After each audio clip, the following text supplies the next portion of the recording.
አገዛዙ ከባድ አፈሳ በመላው አማራ ክልል መጀመሩ ተገለጸ። በሸዋ በተለይ በምንጃር ሸንኮራ፣ በአሳግርት፣ ሀገረ ማርያም፣ በብርሃትና አካባቢው በሺዎች የሚቆጠሩ ወጣቶች አፍሶ ጁንታው ዳግም የአማራ መሬት ወረራ በራያና ወልቃይት ጀምሯል፣ ርስታችሁና መሬታችሁን ለማስከበር ነው እየሄዳችሁ ያላችሁት በማለት በወጣቱ ላይ ያፈሳ ሂደት አጠናክሮ እየሰራበት ያለ ሴራ ነው። ይህን የተመለከተ ዝርዝር መረጃ ይዘናል። በዚህ ጉዳይ ዝርዝር ያለ መረጃ ይዘናል። ልጅ ኢያሱ ኮር 23ኛ ክፍለ ጦር ተንታና መቅደላ ወረዳ በመቶ የሚቆጠሩ የብልጽግና ሰራዊት ሙትና ቁስለኛ በማድረግ ሁለት የቡድን መሳሪያና ከ37 በላይ ክላሽ በማድረግ ታላቅ ድል ተጎናጸፉ። የአማራ ፋኖ ብሔራዊ ንቅናቄ ሰሜን አማራ ቀጠና በላይ ዘለቀ እዝ ዳግማዊ ቴዎድሮስ 5ኛ ኮር ጎንደር የበጋሻው ክፍለ ጦር አሃድ የሆነው አጥናፍ ብርጌድ አባላት ወርቀ ደቦ ከተማ ከቀኑ 10 ሰዓት ዘልቀው በመግባት ከምሽቱ 2 ሰዓት ባካሄዱት አውደ ውጊያ ያገዛዙ ጥምር ኃይል ሲያራግፉት አምሽተዋል። ከወልቃይት ጠገዴ አማራ ማንነት ወሰን አስመላሽ ኮሚቴ የተሰጠ አስቸኳይ መግለጫ አለን። ሙሉ መግለጫውን ይዘናል። ህወሓት የአፍሪካ ህብረት ያቀረበውን የሰላምና የውይይት ጥሪ እንደተቀበለና ለውይይቱ ዝግጁ መሆኑን ገለጸ። ይህንን ያሳወቀው በአፍሪካ ህብረት ሊቀመንበር ላቀረቡት ጥሪ ላይ በሰጠው ምላሽ ነው። ድርድሮቹ ቅርጽ ይዘዋል፣ ተስፋ ሰጭ ናቸው። ቴህራን ከዋሽንግተን ጋር ውጤታማ ውይይት እያደረገች መሆኑን ጠቆመች። እስከመጨረሻው ድረስ አብራችሁ ስትቆዩ እነዚህና ሌሎች ያልተሰሙ መረጃዎችን በዝርዝር እናስደምጣችኋለን። የሚዲያችን ተደራሽነት እንዲበዛ ቪዲዮ ላይክ፣ ቻናሉ ሰብስክራይብ እና ሼር እንዲሁም ኮሜንት መስጫ ሳጥን ድል ለአማራ ፋኖ የሚል አስተያየት እያስቀመጣችሁ አብራችሁን ሆኖ እነሆ ወደ መረጃችን ገባን። አገዛዙ ከባድ አፈሳ በመላው አማራ ክልል መጀመሩ ተገለጸ። በሸዋ በተለይ በምንጃር ሸንኮራ፣ በአሳግርት፣ ሀገረ ማርያም፣ በበረሃትና አካባቢ በሺዎች የሚቆጠሩ ወጣቶች አፍሶ ጁንታው ዳግም የአማራ መሬት ወረራ በራያና በወልቃይት ጀምሯል፣ ርስታችሁንና መሬታችሁን ለማስከበር ነው እየሄዳችሁ ያላችሁት በማለት በወጣቱ ላይ ያፈሳ ሂደት አጠናክሮ እየሰራበት ያለ ሴራ ነው። አፍሶ የያዛቸው ወጣቶች በተለያዩ ወታደራዊ ካምፕ እየሰበሰበ ጁንታ አጋጣሚዎችን በመጠቀም በራያና በወልቃይት የነበረው የአማራ ሕዝብ እየጨፈጨፈ መሬቱም እየወረረ ይገኛል። ለአማራ ሕዝብ ልንደርስለት ይገባል እያሉ በውሸት በሴራ ወጣቱን እያፈሱ ወደ ማሰልጠኛ ለመውሰድ እየተራሯጡ ይገኛል። ይህ ሴራ የአማራ ወጣት ከወንድም ፋኖ እርስ በርስ ለማጨራረስ ያለመ እንደሆነ በመገንዘብ መላው የአማራ ሕዝብ ሁኔታውን በመገንዘብ ልጆቹን እንዲመክርና ካፈሳው እንዲከላከል ጥሪያችንን እናቀርባለን። ልጅ ኢያሱ ኮር 23ኛ ክፍለ ጦር ተንታና መቅደላ ወረዳ በመቶ የሚቆጠሩ የብልጽግና ሰራዊት ሙትና ቁስለኛ በማድረግ ሁለት የቡድን መሳሪያና ከ37 በላይ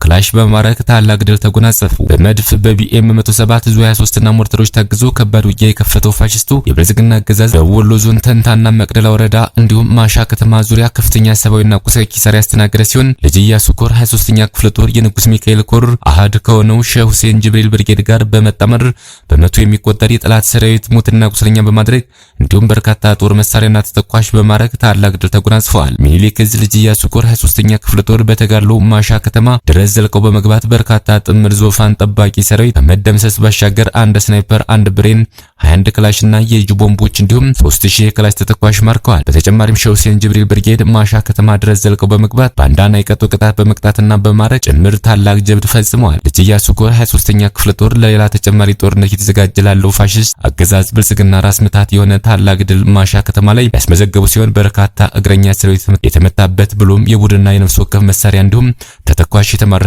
አገዛዙ ከፍተኛ ድንጋጤ ውስጥ ገብቷል። ከባድ ሰብአዊና ቁሳዊ ኪሳራ ያስተናገደው የፋኖን ክንድ መቋቋም ያቃተው የብልጽግና ሰራዊት የበቀል አፈሙዙን ወደ ንጹሃን ጦር መሳሪያ ማራዎች በማዞር ተንታ አካባቢ አንዲት እናት በሞርተር የገደለ ሲሆን በዙ 23 9 መኖሪያ ቤቶችን አቃጥሏል። ይህ አገዛዙ ጥምር ኃይል በወርቀ ደቦ በጎንደር የበጋሻው ክፍለ ጦር ተደመሰሰ። የአማራ ፋኖ ብሔራዊ ንቅናቄ ሰሜን አማራ ቀጠና በላይ ዘለቀ እዝ ዳግማዊ ቴዎድሮስ 5ኛ ኮር ጎንደር የበጋሻው ክፍለ ጦር አሃድ የሆነው አጥናፍ ብርጌድ አባላት ወርቅ ደቦ ከተማ ከቀኑ 10 ሰዓት ዘለቀው በመግባት እስከ ምሽቱ 2 ሰዓት ባካሄዱት አውደ ውጊያ ያገዛዙን ጥምር ኃይል ሲያራግፉት አምሽተዋል። የአጥናፍ ብርጌድ ጀግኖች በአውደ ውጊያው ፋኖን እናጠፋለን እያሉ ሲፎክሩ የነበሩ አጥቢያ የለብሴ መዥገር የሆኑ የሚኒሻ አባላትን ጨምሮ ከ8 በላይ ያገዛዙ ጥምር ኃይል በሞት ሲሸኙ 7 ደግሞ በማቁሰል አዳሩን ሲያንጫጩ ታድረዋል።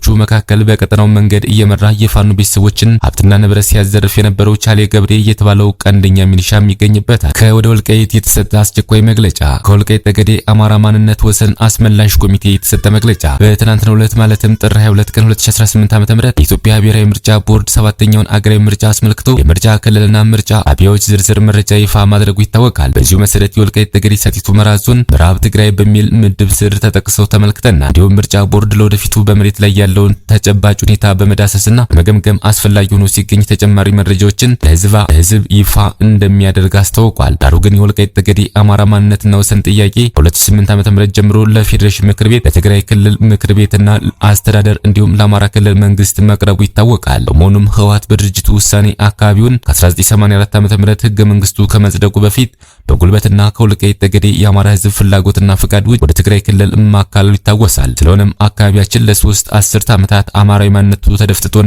የትግራይ ማንነት ተጭኖበት መቆየቱ ይታወቃል። ወልቃይት ጠገዴ ሰቲት ሁመራ ዞን በአገራችን የሰሜን ጦርነት ህግ ማስከበር ዘመቻ ወቅት ማለትም ከጥቅምት 24 ቀን 2013 ዓ.ም ጀምሮ በተወሰደው እርምጃ ከህወሓት አገዛዝ ነጻ በመውጣት በአማራ ብሔራዊ ክልላዊ መንግስት በዞኑ ደረጃ ተደራጅቶ በአራት የገጠር ወረዳዎች 5 ከተማ መስተዳድሮችና 93 ቀበሌዎች ይዞ ራሱን በራሱ በማስተዳደር ላይ ይገኛል። በተጨማሪም ከነጻነት ማግስት በአቶ አደም ፋራህ የኢፌዴሪ ፌዴሬሽን ምክር ቤት አፈ ጉባኤ የተመራ ልዑክ ቡድን ስለ አካባቢዎቹ የህዝብ ፍላጎትና ሁኔታ ዳሰሳዊ ጥናት በማድረግ ሪፖርት ማድረጋቸውም አይዘነጋም። የወልቃይት ጠገዴ ሰቲት ሁመራ ዞን ህዝብ አማራን እንጂ አማራ እንሆን አላልንም በሚል መሪ ቃል በተደጋጋሚ ድምጹን በተለያየ መንገድ ማሰማቱ የአደባባይ ሚስጥር ነው።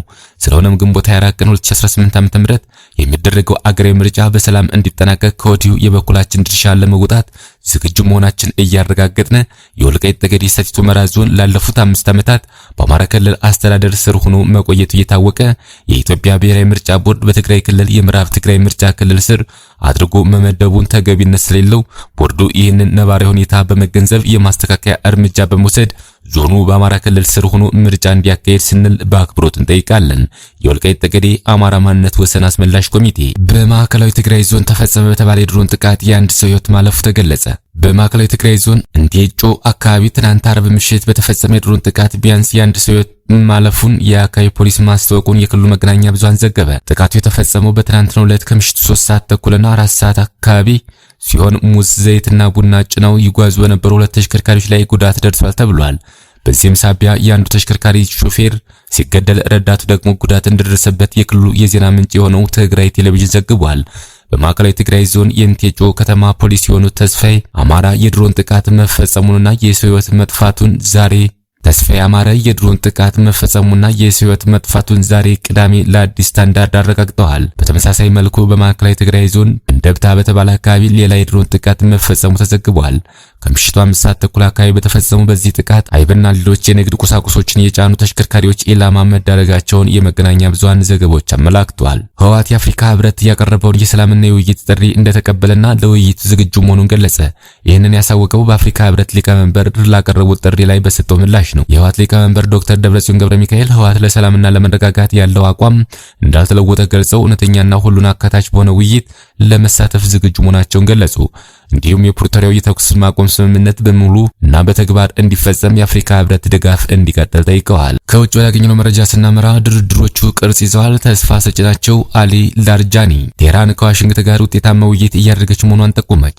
የኢራን ከፍተኛ ብሔራዊ ጸጥታ ካውንስል ዋና ጸሐፊ አሊ ላርጃኒ ከአሜሪካ ጋር በጋራ መከባበር ላይ የተመሰረተ ለመደራደር ዝግጁ መሆናቸውን ገልጸዋል። ላርጃኒ በፌስቡክ ገጻቸው ላይ በሁለት ሀገራት መካከል ያለውን ውጥረት ለመቀነስ መሻሻሎች ታይተዋል ብለዋል። የተቀናጀ አካሄድ ያሉትን ውይይት ድርድሮቹ ቅርጽ ይዘዋል፣ ተስፋ ሰጪ ናቸው ሲሉ ገልጸው የተፈበረከ የሚዲያ ጦርነት ነው ያለው በማለት ስለ ግጭት የሚወራውን ውድቅ አድርገዋል። የኤርትራ መንግስት ቃል አቀባይ የማነ ገብረ መስቀል ኢትዮጵያ በአፍሪካ ቀንድ በህጋዊ የንግድ ስምምነት ያለ ገደብ በባህር በርነት ልትጠቀማቸው የምትችላቸው በርካታ የጎረቤት ሀገራት ወደቦች አሉላት አሉ። ኢትዮጵያ አላስፈላጊና በቀጠናዊ መረጋጋትና በጤናማ ትብብር ላይ የከፋ መዘዝ ሊያስከትል የሚችል ግጭት በመቀስቀስ ፋንታ ቀጠናዊና ዓለም አቀፍ ትብብሮችን ለመፍጠር ልትጠቀመው የምትችለው ብዙ ሀብት አላት በማለት የማነ በማህበራዊ ትስስር ገጻቸው ላይ ባሰፈሩት መልእክት ገልጸዋል። ችግሩ ግን የኢትዮጵያዊ ገዥ ብልጽግና ፓርቲ በቀጠናው ሀያል መሆኑን ለማሳየት የሚጣጣረው የጎረቤት ሀገራትን ሀብት የመንጠቅ ሐሳብ ስላለው ነው በማለት የማነ ወቅሰዋል። ሆኖም ኢትዮጵያ የኤርትራ ወደቦችን በህጋዊ የንግድ ስምምነት እንድትጠቀም መንግስታቸው ይፈቅድ እንደሆነ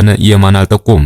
የማነ የቀይ ባህር የጸጥታ ጉዳይ አዋሳኝ ሀገራትን ብቻ የሚመለከትና ከህግ አንጻር የተዘጋ መሆኑን ጭምር በአጽንኦት ገልጸዋል። ክቡራትና ክቡራን ቻናላችን ቤተሰቦች ለሰዓቱ ያዘጋጀናቸው መረጃዎች እነዚህ መስሉ ነበር። በሌላ የመረጃ ሰዓታችን እስክንገናኝ ድረስ የዩቲዩብ ቻናላችን ሰብስክራይብ፣ ሼር እንደዚሁም ላይክ ያድርጋችሁ ጠብቁን።